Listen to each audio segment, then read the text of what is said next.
Vamos lá, galera. É complicado, rapaziada, mas temos que falar aqui sobre o Fluminense, mano. A questão do comando técnico do Fluminense. O Fluminense tá sem treinador.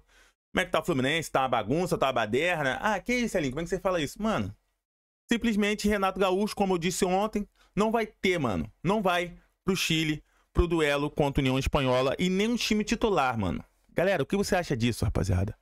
Comenta aqui pra mim, porque minha opinião, eu já falo logo, eu não concordo fazer isso.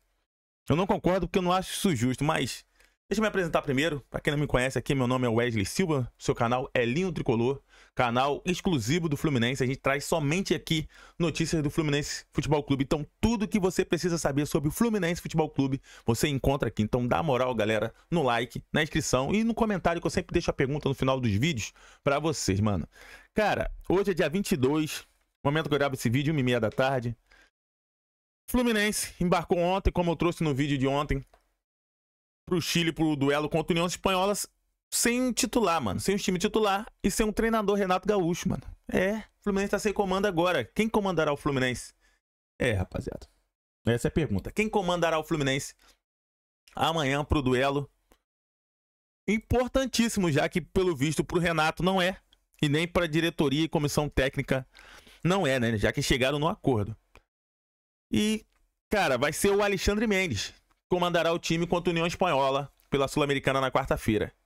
Já que o time titular e o Renato Gaúcho acha mais importante no momento o jogo decisivo contra o Botafogo, jogo válido pela sexta rodada, sábado no Engenhão. Jogo decisivo, entre aspas, porque vai ser a sexta rodada do total de 38. E a Sul-Americana são apenas 6 jogos.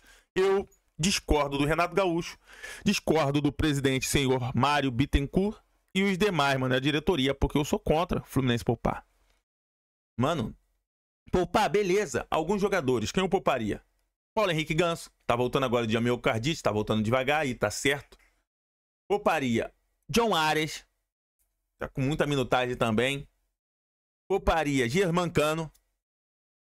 E pouparia Samuel Xavier. Esses eu já pouparia, mano. Porque o Samuel Xavier é o único da origem que o Guga tá machucado. Pouparia ele realmente levaria o Fidelis lá. Mas você vê por aí que a prioridade do Fluminense, no momento, tá sendo o Campeonato Brasileiro. E para isso, nem o Renato Gaúcho, que preferiu ficar no Rio de Janeiro para dar treino pro time do Fluminense, para preparar a equipe. Sei que é o Renato Gaúcho, é outra filosofia, outro método, mas algumas coisas se repetem, porque o antigo treinador, o senhor Mano Menezes, que foi anunciado ontem e apresentado quase agora há pouco ao Grêmio lá em Porto Alegre, ele disse o quê? Que tinha que poupar, aquilo outro, poupou, Fluminense penou. Diniz também, poupou, Fluminense penou. Todo mundo sabe o início do Campeonato Brasileiro e até a reta final, como a gente sofreu todas as rodadas. O Fluminense escapou na última rodada. Complicado. Sei que o time esse ano é um pouco mais recheado, até diria eu, melhor, mais qualificado que o ano passado. Mas, cara, isso não se faz. Isso não se faz. Como a diretoria vai poupar o time, porque o Fluminense desgaste no elenco de 3 em 3 dias foi colocado na balança. E o Renato ia aproveitar a semana livre, primeira semana livre, entre aspas, né, mano? Pra ele poder dar aquelas... fazer o trabalho dele, implantar a filosofia dele. Super, ultra, mega power, concordo, mano. Acho top.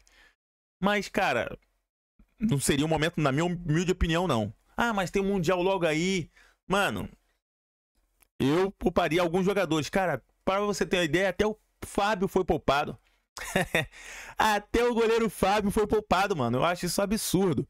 Mas o Fluminense levou os jogadores com menos minutagem. E o Lescano é um desses caras, né, mano? É o principal jogador aí desse aqui. E a gente vai falar sobre ele agora. E já que o Fluminense vai levar o time reserva, o Lescano tem uma difícil e até uma ótima missão, na verdade, de deixar boa impressão ao Renato Gaúcho, já que ele só teve 27 minutos com o novo treinador jogando, né? Lembrando que o Lescano foi pago 29 milhões para ele na contratação, juntamente ao Libertad do Paraguai. O meia veio para ser reserva do Paulo Henrique Ganso, mas com tanto com o Mano Menezes e agora com o Renato Gaúcho teve pouco tempo para poder jogar. Lescano ficou atrás, inclusive, do Lima e do Nonato, mano, no meio de campo. E o Renato Gaúcho ainda justificou e afirma que não conhece totalmente o elenco e opta por peças que ele tem o maior domínio, entre aspas, que ele confia mais, né? Por isso, a partida dessa quarta-feira se desenha como decisiva para o paraguaio, que vê uma grande oportunidade de chamar a atenção. Já que o Renato não estará no Chile, o auxiliar dele, Alexandre Mendes, vai comandar a partida, mano. Será o nosso treinador do jogo e o Marcão, como ele já é auxiliar técnico permanente do Fluminense, vai auxiliar ali o Alexandre Mendes no comando do Flusão, mano.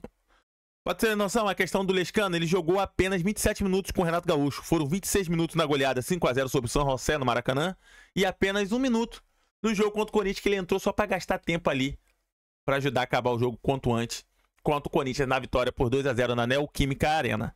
Nas duas ocasiões veio do banco de reserva com pouco tempo e baixo entrosamento com o time, né, mano? Ele não conseguiu retribuir muito. Lembrando que o Lescano é um ótimo jogador, pelos vídeos, por tudo que a gente já assistiu sobre ele, rapaziada. Eu quero falar também, rapaziada, da importância do Fluminense. Do jogo de amanhã, por mais que os jogadores, a comissão técnica entende que não tem, né, mano? Mas a questão da liderança, a classificação geral e os testes é o que o Fluminense pode fazer aí no jogo contra a União Espanhola, mano. A liderança geral do grupo que eu falo, de todos os times, né? Já que o Fluminense é o segundo, ele só tá atrás mesmo do cara que é o Huracan, do grupo da Argentina lá, do grupo do Corinthians. E a chance de decidir em casa no mata-mata, né, mano? Lembrando que só passa o primeiro colocado para a próxima fase. O segundo colocado disputa um playoff com o terceiro colocado, ou seja, o cara que não passar da fase de grupo da Libertadores da América. Então, podendo cair até aí uma pedreira, né, mano, no sorteio. Essa que é a grande verdade. Então, o Fluminense vai lá em busca da vitória, mano. Que no Fluminense não tem outra coisa, outra questão a não ser a vitória, entrar para vencer. E isso é mais minutagem para jogadores como Lescano, Lavegas e estrangeiro ter uma sequência no grupo aí. Também tem vários jogadores xerém, inclusive ele, o Wesley Natan, que se destacou muito na Copa, na copinha desse ano, rapaziada. E antes de finalizar esse vídeo aqui, curto, mano, pra vocês mesmos, mas porém prazeroso de fazer, é a questão do Isaac, mano. Que Isaac volta a treinar com bola e vê retorno mais próximo no Fluminense. Pra quem não sabe, o Isaac, o menino de Xerém, o jovem de Xerém, moleque de Xerém, sofreu uma lesão no grau 2 do ligamento colateral medial do joelho direito em março, na partida do Sub-20 contra o Internacional, que o Fluminense fez aí, galera, no dia 19 de março. Ele tá voltando agora, o retorno dele é muito importante também, porque é mais uma opção pro Fluminense aí, na questão de armação, de jogadas, de elenco e posições, né, mano? Pensando num futuro próximo aí já do retorno do Isaac. Lembrando que ele é a joia de Xerém, teve o contrato renovado até o final de 2029, ele que é da Esquadrilha 07, aquela geração boa da safra do Fluminense, que ganhou a Copa do Brasil e também o Campeonato Brasileiro Sub-17 no ano passado, galera. Essas são as principais notícias do Fluminense, mano, na data de hoje. E eu já vou falar pra vocês, eu trouxe a lista de relacionados em questão de shorts. Eu vou falar dos relacionados do Fluminense, creio eu que essa é a minha escalação pro jogo. Vitor Eudes no gol, Júlio Fidelis é o único lateral direito que foi, e Léo Jance para a lateral esquerda. A zaga é o Manuel e Thiago Santos. Volante é o Bernal e o Nonato. E o Lescano vai armar jogadas. E o trio de ataque para mim vai ser Keno, Kevin Serna e Everaldo. O Lavega deve entrar no segundo tempo, na minha humilde opinião ali, dependendo. E o Wesley Natan para ser reserva do Kevin Serna. Valeu, galera. Essas são as principais notícias do Fluminense até agora, que eu gravo esse vídeo, 1 hora e 35 minutos, dia 22, feriadão aí, prolongado aqui no Rio de Janeiro e em todo o Brasil, né, mano? Galera, puder, deixa o like. Claro, se inscreva no canal, ative as notificações. Deixa pra mim aqui nos comentários, mano, o que você achou do Fluminense e sem o seu time titular pro jogo contra a União Espanhola pela Copa Sul-Americana. E eu já dei a minha opinião e eu quero saber a sua. Comenta aqui pra mim, galera. Vence Fluminense, hoje, amanhã, sempre. Vitória, Fluminense. Vamos que vamos. Um abraço, galera. Fui. Deixa o like.